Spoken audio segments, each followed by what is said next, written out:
Well, Canada's team couldn't get it done, so I guess they're back to Florida. I think they just wanted to win at home.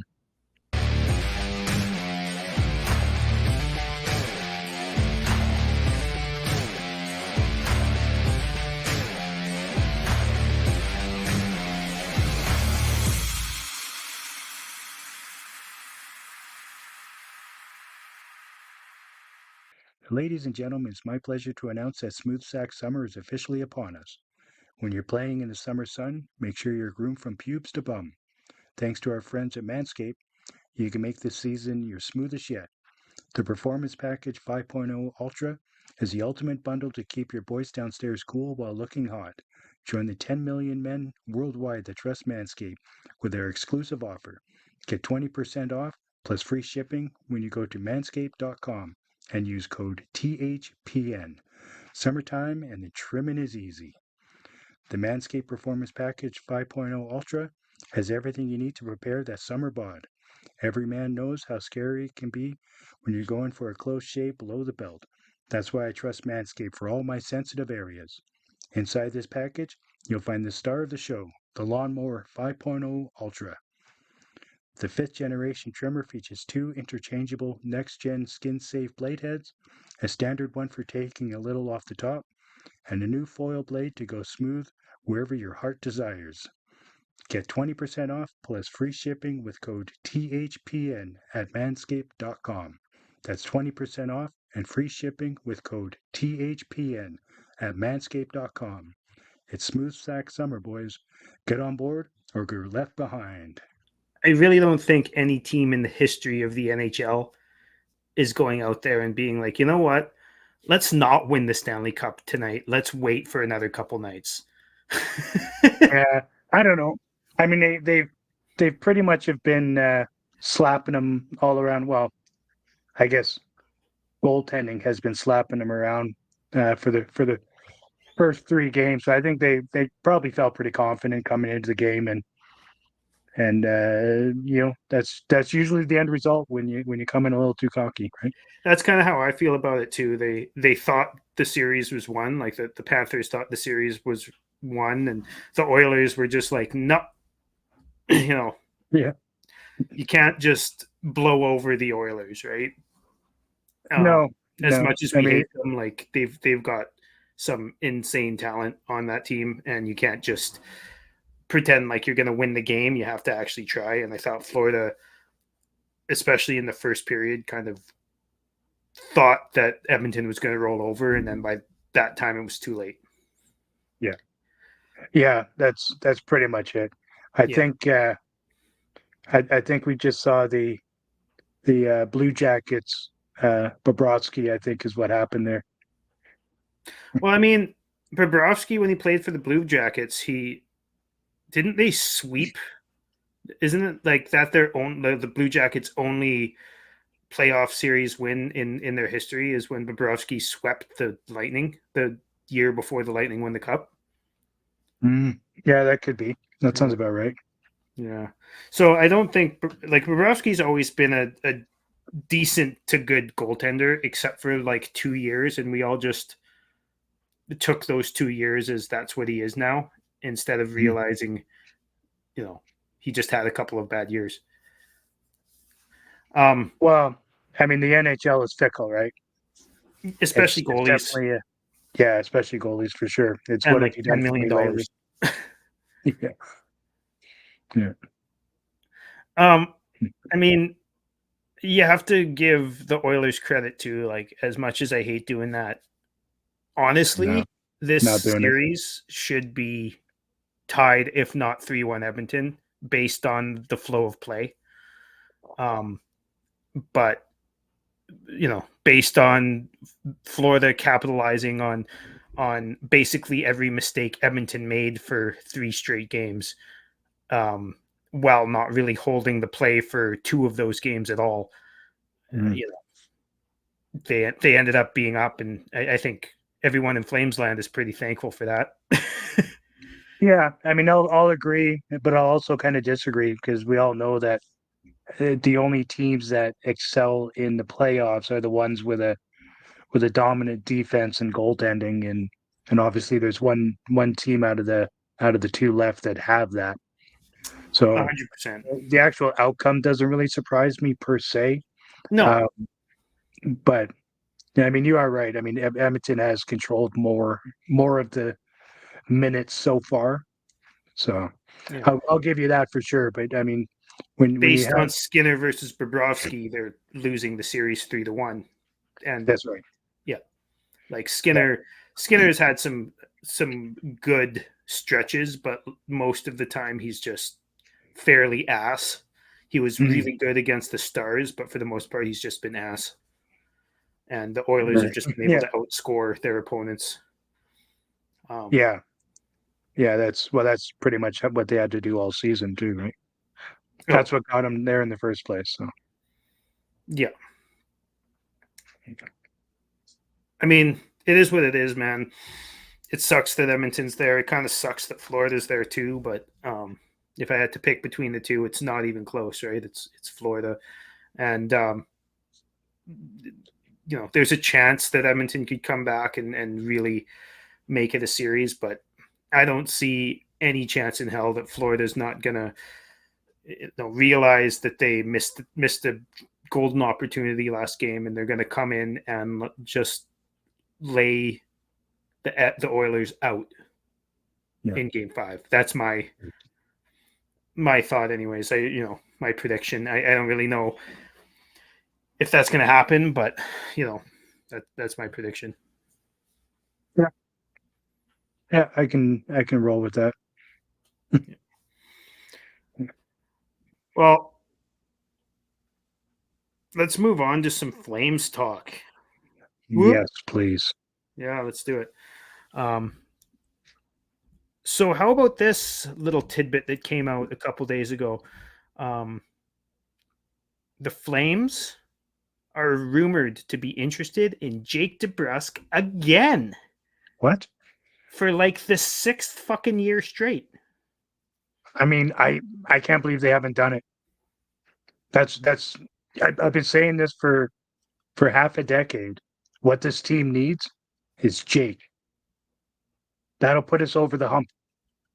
Because we don't have nearly enough middle six forwards to really solidify that dominant chance to have to hoist Lord Stanley, right? We need Jake DeBrusk. That is what the Flames have been clamoring for. That's what we need. What we really need is a guy who scored 19 goals last year, has never had over 50 points in his 7-year career. That's what we need, is a guy who pretty much just is who he is, has no further upside, and is going to be looking for, likely a long-term contract. It totally just makes sense that that's what we need, because, Blake Coleman, Jonathan Huberdeau, Andrei Kuzmenko, Andrew Mangiapane, Martin Pospisil, Igor Sharangovich, arguably Connor Zary, arguably Jacob Peltier, and arguably Matthew Coronado are not enough middle six wingers. That's not enough. We need more middle six wingers. We need more. Instead of I don't even know how many I just counted, but that's got to be like 9 middle six. Like that math doesn't math, does it? We're looking for middle 9 wingers, right? Middle 9. Yeah, middle 9 wingers. Yeah. I mean, if they're willing to just do straight up DeBrusk for Mangiapane, I'd be like, okay, I guess. But I'd much rather get that third round. True. He's an unrestricted free agent, which is why people are now saying, "Oh, the Flames are have to go after him. They've been interested in him for 5 years or whatever. It's time to just sign him now that we can." But like, he's going to be looking for a long-term contract. He's going to be looking for a raise off of that almost $4 million he was making last season. I'd rather bank on upside of Kuzmenko or Sharangovich than bank on him at all. Well, I think we can all thank our lucky stars that Brad isn't the GM any longer, because he would likely do a 6-year, 7-year deal for him, right? Full no move clause. Oh, 100%. So Just call him no move Brad, right? yeah, and like if it was like a one or like it's not that he's a bad player. He's not a bad player. He's just what we have way too many of. We have a fan base who's been constantly complaining that Matt Coronado and Jacob Peltier and whoever else is pushing from the minors, whether it be Klapka or Stromgren or whoever might be pushing from the minors next year, doesn't get enough of a chance. And you know how to make sure they don't get a chance is to put an established 40-point guy in their spot. Yeah. Right? That's how to make sure, and that'll eat into Pospisil's minutes. That'll probably eat into Zeri's minutes. We're not in a spot where we need to be going out and getting older players. Not that he's very old, but established, they are who they are players. Like Jake DeBrusk isn't randomly going to score 35 goals and randomly going to get 80 points. That's just not who Jake DeBrusk is, and we don't need middle six wingers. It just makes no sense to me why we would even consider going after him unless it was a short-term deal with a handshake agreement that you flip him at the deadline. That's the only way, and that's the only way I'd sign almost anybody. Yeah, who's a free and agent. also even then, because he's just going to be eating into minutes for those players that you already described. It just makes no sense. We're not at that point where we're trying to add complementary players. We're not there. No. We need to think young, think draft, think picks. That's it. Or if you're gonna pick somebody up, he's got to be less than 25 years old. 25's got to be the marker, in my opinion. I agree. For anybody. So, and you won't get anybody who's 25 because they'll be a restricted free agent, right? So they'll still be under their own team's control. So you'll have to give assets for them, most likely. Now, we've talked about this before, but on the blue line, on the back end, I wouldn't mind signing one or two, second pairing style guys, whether Pesci or Shea or someone like that, just because we don't have any, in my opinion, we don't have any real prospects that are pushing this upcoming year. I think they all need 2 or 3 years before they're actually ready to start pushing. And we don't know what's happening with Oliver Shillington. And the best way to ruin a goalie's development is to throw him to the wolves. Yes, I had to say throw him to the wolves, but throw him to the wolves and not give him adequate defense in front of him, while playing him as many games as we're going to want to play Wolf in this upcoming season. You need to have more than just Anderson and Uyghur as actual solid NHL veteran defensemen. You got to have some insulation on that young goalie. Otherwise, he's just his confidence is going to be ruined. As much as everyone says Wolf has this great confidence, air of confidence about him, you still need to insulate him at least a little bit. And absolutely, as much as I like Braden Pahal and Miramonov is a giant whatever, I don't know, I just can't see putting a bunch of number 6 or 7 defensemen on your two number 6 or 7 defensemen on your second pair, and Wolf being adequately played. Yeah, he'll get eaten up, and I know people talk about Wolf's confidence, but there was a few times while he was playing for the Flames this past season where, to me, he didn't look very confident. And I mean, rightfully so. I mean, it's his first stint at really playing any NHL minutes, so I get it. But I don't know that you know supreme confidence is what I'm seeing out of Wolf yet, at least at this stage. I mean, I hope that he does. He gets back to his AHL confidence level if he can. That'd be great. But I don't know that he's there at the moment. So I think we need to protect him if you're going to throw him in. And you're absolutely right. Our defense isn't stellar at the moment. We don't have a lot of true true prospects coming up that I think can make a difference at least next year. That's for sure.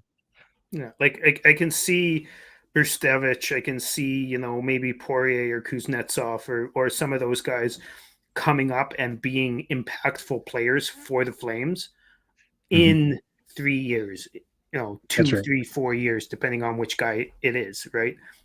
Yeah. Just not right now.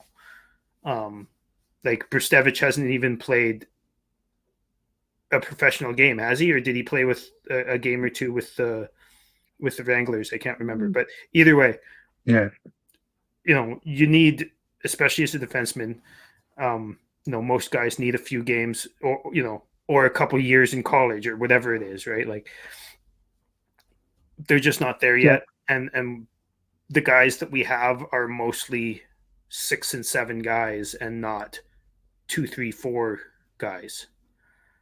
Besides Anderson and Uyghur, and some people say Shillington, but I'm not even sold Shillington as a top 4 defenseman without Tanev insulating him. Yeah, absolutely. And it's kind of nice though. We do have some defenders that are going to be knocking at the door at least in the next couple of years that at the moment are waiver exempt. So that is nice that we can potentially give them a couple of games this year, see what they can do at the Kuznetsovs the and NHL level. Yeah, and Poirier. and yeah. Yeah, so I think if they play their cards right, they can actually let's see what we can let's see what we have with a couple of these players, but it's not going to be enough to to field a full team for the season. Yeah. I don't think any of them are going to be playing more than 15 games. No, and they shouldn't, right? Like, Yeah. Unless they really step out of their shell and prove that they're that good. But I feel like a couple of them might in the future, but I'm not sure that this upcoming year is that time. And if it is, right, let's say you sign Brady Shea, that just out of a random pick who's a free agent, right? Let's say Brady Shea comes in, and then you have Kuznetsov coming up from the minors. He plays like 10 games and he plays so well that you want to keep him in the NHL for the rest of the season. You can flip Shea. Like, Shea likely wants to win a cup. Tanev, let's say it's Tanev. Tanev wants to win a cup. Let's say it's Pesce. Pesce wants to win a cup. All those guys will likely be like, yeah, flip me to a contender. I'm fine with that. Right? Yep. Whereas, I just don't see a downside to picking up a top 4, like a legitimate top 4, at least one legitimate top 4 defenseman. Yeah. That's my hope for free agency. I was actually going to ask you what your expectations for the upcoming draft and offseason are. And I guess we just started getting into that, but what other expectations do you have for the Flames other than to pick up a defenseman for the draft and for free agency? I mean, my expectation and my want at this stage is to. I mean, I can get behind drafting or signing a defenseman to play minutes with that caveat that they are going to be traded at the deadline. But my want is to ride the course. Let's start drafting size, speed, best available. We need everything. We need defensemen. We need forwards. We need the works, and now's the time to start filling up the cupboard again because it was really depleted by the time Brad left. So we've got a lot of work to do. We're not at that stage where we need to just start signing players and at all. Like I really don't want any UFAs myself. And the next year or two is gonna be difficult to watch. I get that, but the end result will be way better. It'll be way less frustrating than what we've been dealing with for the last, you know, 10, 15, freaking 20 years, right? I Where it's agree. just I mean, this roller coaster. Like, for the most part, I agree. Like I said, I do want the Flames to go after a UFA defenseman, just not in a long term, no trade clause style, um, yeah. fashion at all. Mm-hmm. Um, I totally want them to go after somebody who they can trade at the deadline or keep for a season or two and then trade or whatever. But I don't think that going after any star players or long term players in free agency is what the Flames should be doing. Just flippable assets who can play minutes that you know at positions that the Flames are short at right now, which is why I say don't go after DeBrusk because we have so many middle six wingers. Like, and that leads me to one of the things that I want to see the Flames do this offseason. Like, obviously, the same as you, I want them to draft well. I want them to get one more first round pick. I believe they will, whether that's with Markstrom or whoever that maybe they flip Kuzmenko or Sharon Govich or whoever it is, right? I think Yeah. that they can get another first round pick, and I think that Conroy is going to. I know New Jersey and Buffalo have both said that they're willing to listen um, on their first round picks, which are 10th and 11th, I believe. For the Ottawa as well, which is 7th, which seems really out of reach, honestly, with the assets we have. But you never know. I know Yeah. Buffalo wants um, an impact top six forward, whether that's Kuzmenko or whatever. Kadri doesn't want to be a part of a rebuild. Buffalo is supposed to be exiting their rebuild. Maybe he wants to go. Yeah. You never know. Um, Yeah. Gets them closer to home too, right? Gets him really close to home, right? He's from Toronto, isn't he, or at least from Ontario?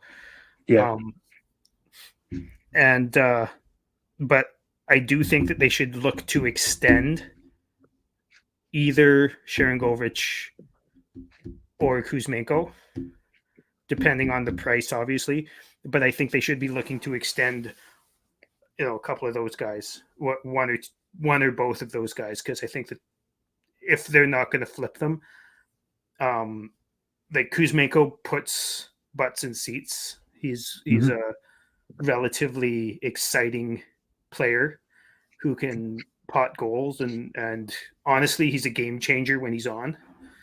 And Sharon Govich can, do the same, Yeah. like maybe not to the same extent, but both guys are what the Flames have been missing for years, which is, goal scorers, like Yeah. natural, exciting goal scorers. Yeah. Yeah. Absolutely. We've got a couple of players that can make it happen, that can control the play, the flow, and everything like that. And Huberdeau and Zari, and we just need somebody that can receive that pass and get it on the net, Yeah. like And we actually hit the target.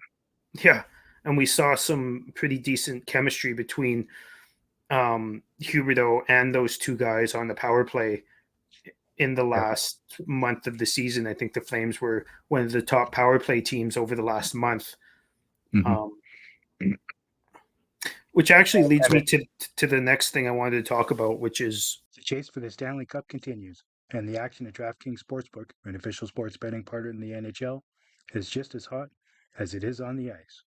With same game parlays, live betting, odds boosts, and so much more.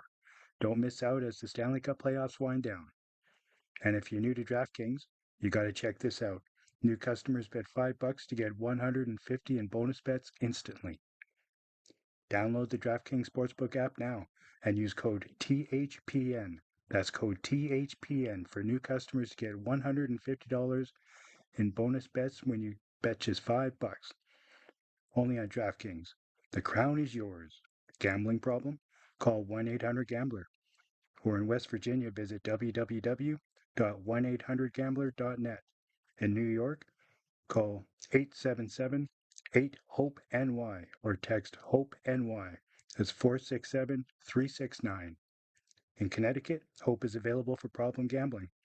Call 888-789-7777 or visit ccpg.org. Please play responsibly. On behalf of Boot Hill Casino and Resort in Kansas, 21 plus age varies by jurisdiction. Void in Ontario. Bonus bets expire 168 hours after issuance. See dkng.com/ice for eligibility and deposit restrictions, terms and responsible gambling resources. Copyright NHL 2024. All rights reserved. Obviously, Mark Savard, the power play coach, left. Mutual parting of ways between the Flames and Mark Savard. Obviously didn't work very well. I'm not a fan of his power play. I know that I just said they were really good in the last month of the season or whatever, but they were so incredibly bad and hard to watch. It got to the point where you'd look away for 2 minutes. Like he just wasn't a fit for the team. No, he wasn't. And our power play turned around almost the day that we grabbed Kuzmenko. Yeah. So I'm not going to give that increase in power play. I'm not going to give that credit to Savard on that, because they started playing a completely different style. And I don't think that was the new system that he was working on. I don't think that came from him at all. No, that seemed like somebody coming in and, like, as far as Kuzmenko is concerned, or something, or maybe the players getting together and being like, hey, let's try this weird two guys behind the net in the corner thing that confused everybody for the first couple days of us watching it. And then we're like, holy smokes, this is working. And it's actually quite exciting. Yeah, I do remember at the beginning kind of yelling out a couple of times, WTF, what are you doing? Too many people down there. We need more in front of the net. And then boom, all of a sudden it's in the net. It's like, oh, okay, well, I stand corrected. Yeah. So Savard has been replaced by Brad Larson, who, just to run over some of the stuff he's done before, he's been an assistant coach in a few different places, or a few different teams. He's also been the head coach. He was the head coach of the Blue Jackets for a couple years, which you can say is a good thing or you can say is a bad thing, and I will listen to both. Both are right. However, it's kind of weird because I was listening on the radio to Huska, because Huska got interviewed, I think the next day after they hired Larson, and he was saying that Larson isn't coming in as a replacement for Mark Savard. He's actually coming in to run the defense and be almost a middleman between Huska and the rest of the coaching staff, which is confusing to me. But like, he didn't say middleman. He said, somebody they can bounce their ideas off of, and then he can bounce them off me, and stuff like that. And I was kind of confused by all that, because, like, you should have an open line of communication with everyone, in my opinion.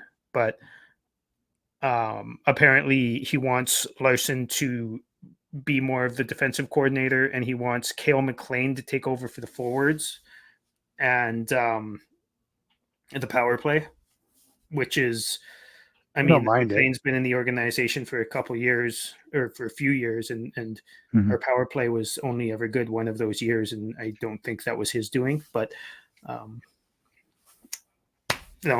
something different, I guess. Yeah, I mean, it's likely going to be like this for the next couple of years until we see proper flow and direction as far as the retool rebuild. Yeah. Um, coaches have a shelf life on teams, and by the time this is becoming relevant, I would imagine that the majority of the coaching staff will be different, anyways. Including Huska. Like I like Huska, Mm. but generally your rebuild coach gets replaced right before or just after the team starts getting better. Mm-hmm. Generally speaking, it very rarely happens any other way. Um, but Yeah, it is that's why one thing I like when is that he brings a little bit of experience. He's been a coach of some sort at the NHL level for many, many years. And yeah I feel like that's kind of what our coaching staff is missing a little bit of true experience. And with Huska coming in and being a second year coach next year, I think having somebody who's got that element to his game of experience, and also a mm, guy who's not super old and outdated as far as his philosophy on hockey. I think yeah that's probably good. yeah no, I agree. I mean, if nothing else, it'll be some good learning for Huska as well. Yeah, Not that I think he needs a lot of it. I mean, I think he carries himself quite well, and I think he would do just fine with any team coaching in the NHL. yeah. And I think he's a good communicator, and he just may need to develop systems a bit more as time progresses. We'll see what he can do. And here's the thing: like he was an AHL coach for many years. He's been an assistant coach with the Flames for a couple of years, and then he was promoted. Like he's developing along with the team, right? Mm-hmm. He's not a super experienced guy. So yeah, having it's no different than um, a young and inexperienced Ducks team going and signing Alex Killorn. You know, Yeah, they're like, our team needs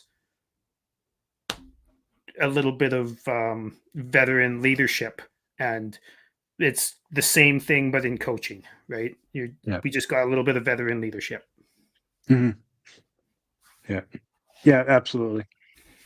Yeah, I think it's just it's a move for the time. I think Larson will do just fine. Um, and also give other coaches a chance to kind of step up and prove their worth as well, and see what we can make of next year. I totally agree. So let's talk a little bit about the Flames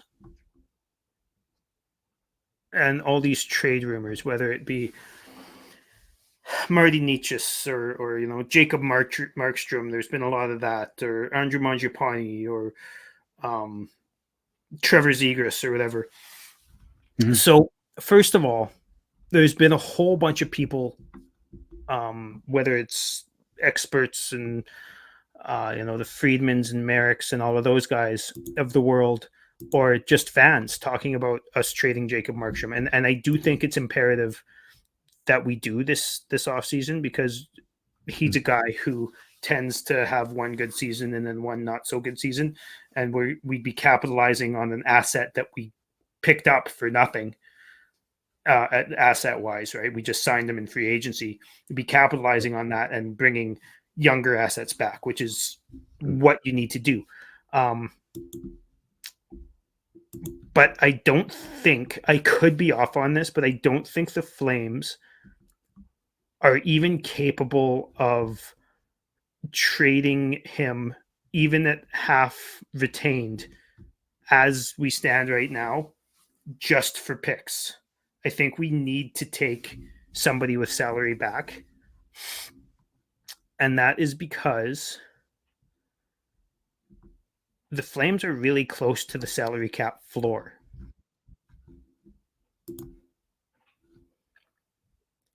Yeah. What's the floor going to be at next year? Because we're jumping up to 88 million. Is that right?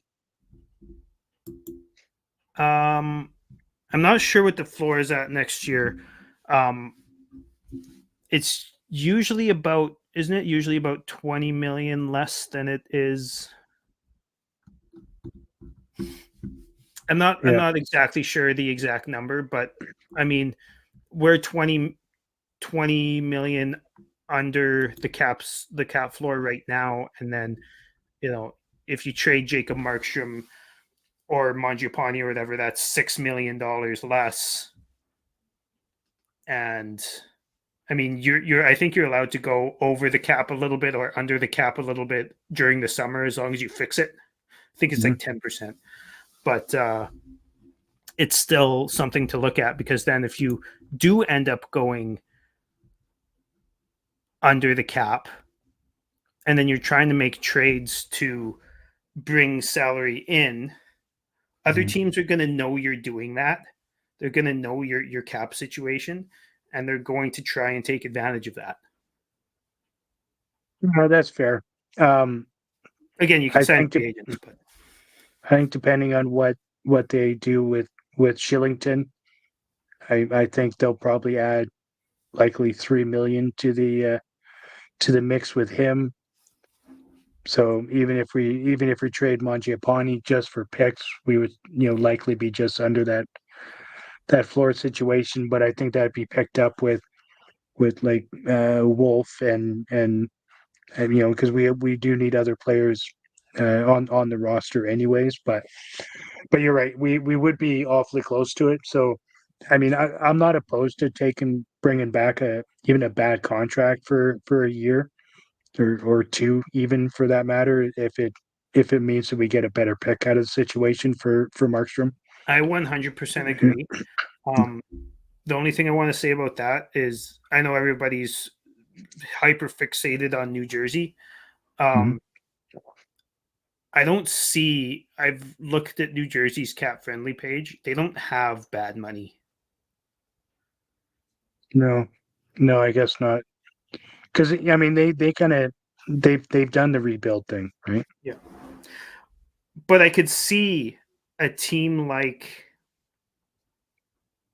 Tampa Bay, who are short on cap space and who have a player like Steven Stamkos, who they want to bring back, but they can't afford.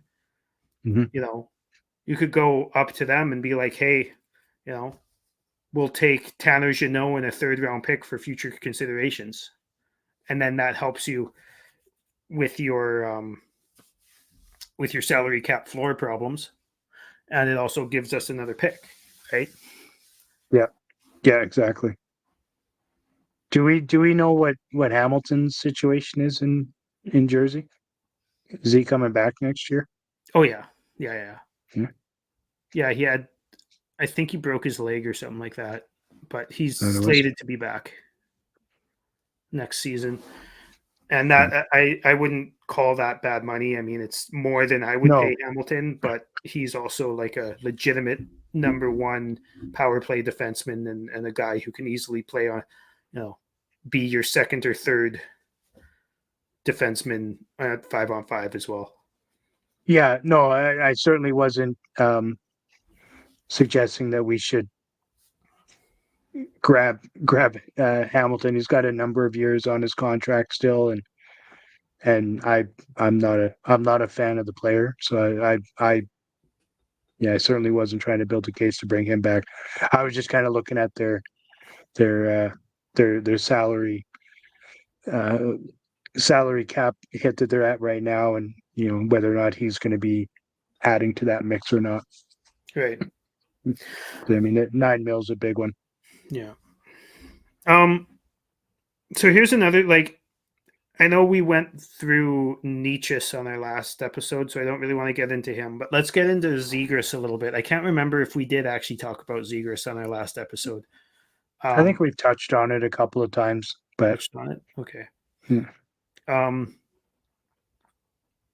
so I'm a fan of bringing in Zegras to a point, right? I don't want to be trading our ninth overall pick for him. But No, Jesus. if if it's the 28th overall pick, I would do that in a fucking heartbeat. Now I don't know what it is, what they're asking for. I have no idea, but Mhm. I feel like they're selling on a kind of a distressed asset, a guy who's not having the best time in Anaheim, a guy who had a down season, a guy who was injured a lot last season, and a guy who's fallen a little bit out of favor because of those things with his coach. Um, and if you can buy low on a guy who I think he's 23, I think, Mhm. um, and is signed for a couple more years at a reasonable cap hit. Um, I think it's a good bet whether your plan is to try and sign him long term um, after his contract expires, which I think is Yeah. 2 more years, 3 more years, something like that, um, or whether your intention is to pump up his value, get him back to being, you know, play him with Huberto, maybe play him at center, give him a bunch of ice time, pump his value up a lot, and then trade him off for more assets than you paid for him. Yeah. Um, I think either way, you're getting you'd be investing in a player who will bring you either you know more than the value that you gave up for him, if you know what I mean. Yeah. Whether you're trading him or whether you're signing him long term because he's become the superstar that he's got in him, right? Like he's got superstar upside. And those are the types of players that if you can buy low on, those are the types of players you look at in 5, 6, 7, 10 years down the road and be like, man, that was a steal, you know? Mhm. Yeah. No, I mean, I do like the player. I don't, I'm not a fan of his arrogance, but it's also an age thing. He was kind of thrust right into the NHL, and so I get it. It for me, it all depends on what the asking price is. Yeah. Oh, Uh, I 100%. do I do agree. I'm not giving up the number 9 spot at all, and I would rather use the other one in a uh, in a trade with Markstrom to maybe move up with whoever we're potentially dealing with, if that's possible. Yeah. But um, I mean, I'm not opposed to using that pick for Zegras either. I mean, he's a talented player, and I think if he's in the right situation, I think he'll go off. I do I mean, too. And he's also, he's already scoring like 60 plus points every year. Basically he's been in for full seasons. So I mean, he's got a lot of upside to him, and he's and got flash to he's the him. right And age, I think and he that's an would put easy thing. asses in seats. Oh, yeah. He puts asses in seats, and that's an easy thing to sell to Edwards, which is unfortunately a thing that, Conroy has Mhm. to think about as well. Um, Yeah. and I also think that, I mean, as much as the Ducks have Killorn now and they have Cam Fowler, I think that the leadership and veteran, um, the leadership and veterans that the Flames have in general, Mhm. might be able to reel that arrogance in a little bit, and also might be able to help him a little bit with his defensive play, being, you know, that's what most of the Flames veterans are good at, is Yeah. defense, is most of them. As far as Coleman and Backlund and Uyghur and those guys, right? Like, Mhm. I feel like the group in Calgary is a group where putting Zegras, inserting Zegras into that group is putting him in a position to not only succeed but also improve upon his shortcomings. Yeah, I think he could learn a lot if he was playing with Backlund and Coleman. I think he would learn a lot of two-way hockey, right? Which I think would be a really smart move for him. they would really develop him, and it would make him worth way more than what he's worth right now. I absolutely agree. I don't have a whole bunch more that I wanted to touch on. We're getting pretty close. I think the draft is only a week and a half away. The finals are getting there, man. Like there's a maximum of what 4 games left, 3 games left. So Yeah, 3. yeah. So Yeah, that'll hockey's get us almost right done, man. into free agency. Yeah, which should be fun. I don't think we're gonna get a crazy exciting off season as far as a bunch of high quality free agent signings or huge trades. I think Craig might have one half decent trade in him this off season after the draft. I think he's got one in him at the draft and then one in him throughout the rest of the off season. Maybe a couple of signings, extensions. Nothing huge, but I think that honestly, nothing huge besides drafting is kind of what this franchise needs, is a summer off of being the center of attention for all the wrong reasons. Oh yeah. And I mean, really by July 1, Craig's got some minor contracts he needs to extend or write up. In Peltier and Klapka and Schwint and Jones. I guess Jones is a UFA. He'll likely go elsewhere, hopefully. And Kuznetsov and Solyovov. He's an RFA as well. And then some UFAs that are playing for the Wranglers, which I don't think they're going to really amount to much. So I don't know what they're going to do there. Obviously, notable UFAs would be Shillington and Greer.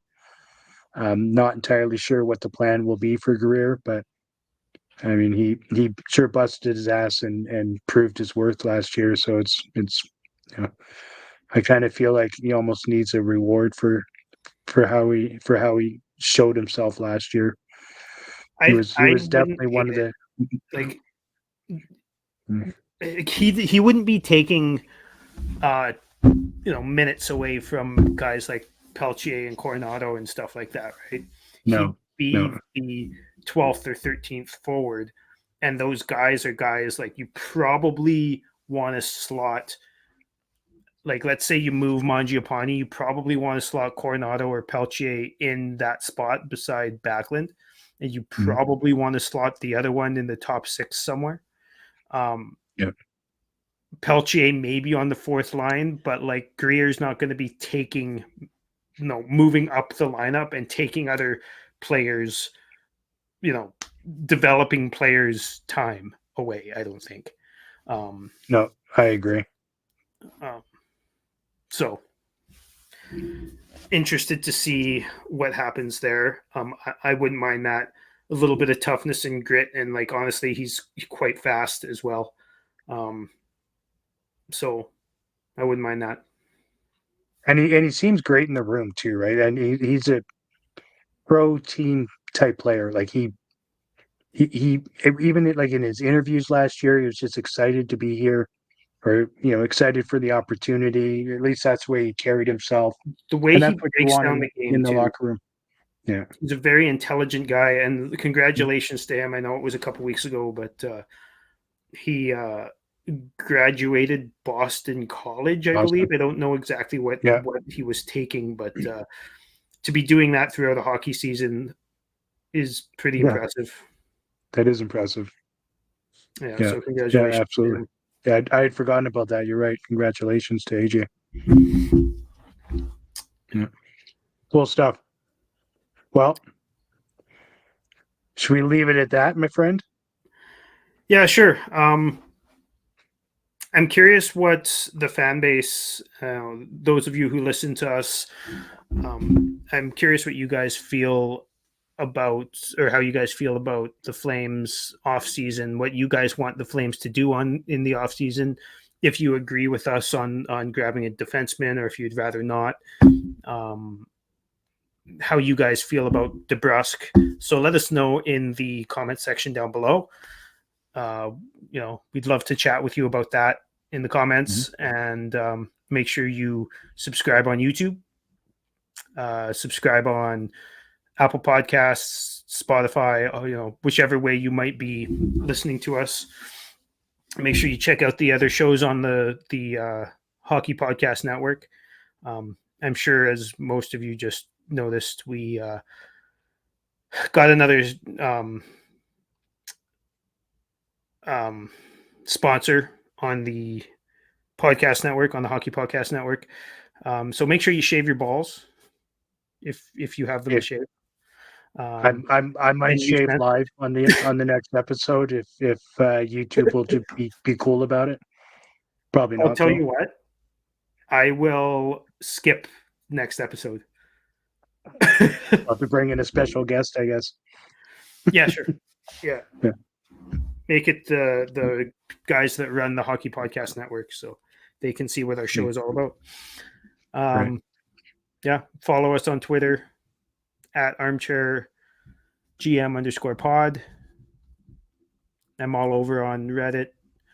Follow us on Facebook, and go Flames, go! Should be a good off season for us to start really building our cupboards as far as prospects are concerned. Yeah, absolutely. Share the show with your friends. Go Flames, go! Till next time. Cheers.